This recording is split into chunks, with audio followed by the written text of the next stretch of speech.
How angry am I? We're talking today about personality models. How could you measure someone's personality? There are a number of famous personality models, and some of them measure 2 traits, some of them measure 5 traits, some of them measure 10 traits. And there would be others in between that as well. But how do you decide how many traits there are in someone's personality? If you've watched a number of these videos, you will know that we tend towards computational social science in this channel. So we are going to take a computational approach to deciding how many traits we have in personality. In other words, we are going to let mathematics or statistics tell us how many traits are in human beings' personality. To do this, we're going to think up a number of items that we think might be related to people's personality. And these items will be statements. Statements like, I am always early, or I tend to toot my horn a lot when I'm driving on the motorway, or I tend to go along with whatever my friends want to do. So we will come up with many tens of these, and we will ask a bunch of people to rate how much they agree with those items. Now we have to be careful here, because if we have hundreds of items, people are going to get tired, they're going to get bored, and the quality of the data is going to decay quite rapidly. But let's put that aside for the time being and say we've got a number of these items and a number of people who have rated how much they agree with each of these items. What we are looking for is items that tend to co-vary, and the ones that co-vary are going to become the traits that we are discovering. Now, this idea of covariance just means that the items go hand in hand. Let's take an example. Let's look at measuring temperature. And we've got here a bowl of melting ice. We've got a mercury thermometer, and we've got a Galileo thermometer. And these 3 things co-vary. The rate at which ice melts is related to the expansion of the mercury and the water density in the Galileo thermometer. And these 3 things can be used as indications of what temperature it is. So these co-vary quite well together. They probably co-vary almost perfectly.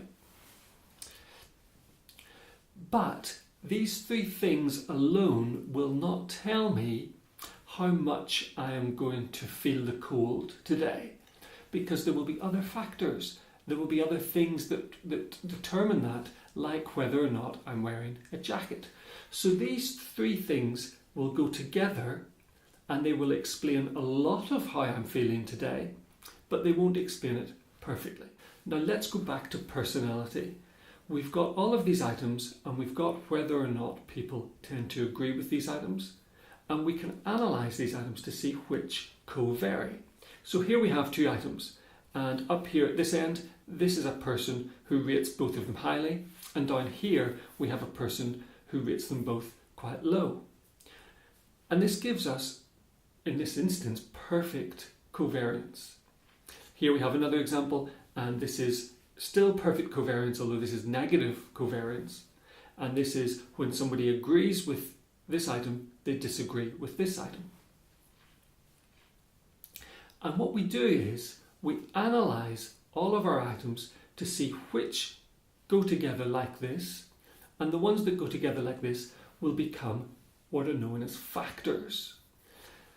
Now we will end up with perhaps dozens of factors, and we have to choose the ones that make the most sense. And to do that, we choose the ones that explain the most of our behaviour. So just in the same way that those 3 ways of measuring temperature explained most of what I feel through the day, we choose the factors in our personality data that explain most of our personality, or as much of our personality as we can. Let's say that these are the people that we have selected to comment on the items that we have created. there will be variation in the personalities here. So some of them will be angry, some of them will be sad, some of them will be introverted, and some of them will be extroverted. Some of them will be angry and introverted, some of them will be angry and extroverted, etc. So we've got all this variation. And what we do is we select the factors that we have identified that vary along with this variation in personality, at least as much as possible. So just in exactly the same way that the temperature measures varied with how much I feel the cold through the day, we select the factors that vary along with the personalities that we have in these data.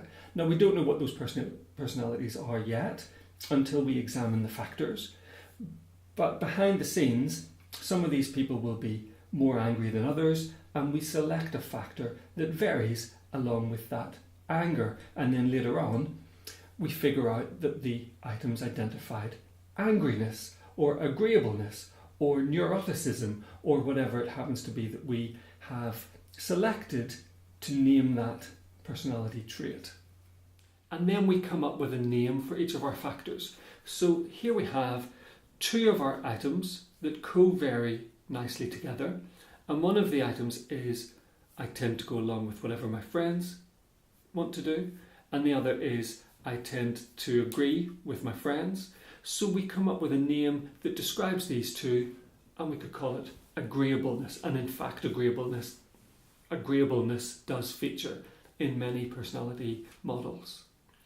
So when we do this, we decide which factors are the best at explaining our personality, human beings' personality, and we throw away the rest, and however many factors we are left with, that's the number of traits in our model, and we have to use our judgment, or better yet, use theory to explain, to come up with a name for those traits. Okay, so this is one of the most popular models of personality, and it has 5 traits, and they are openness to experience, conscientiousness, extroversion, agreeableness, and neuroticism. And these have come from someone analysing personality items just exactly like we have explained.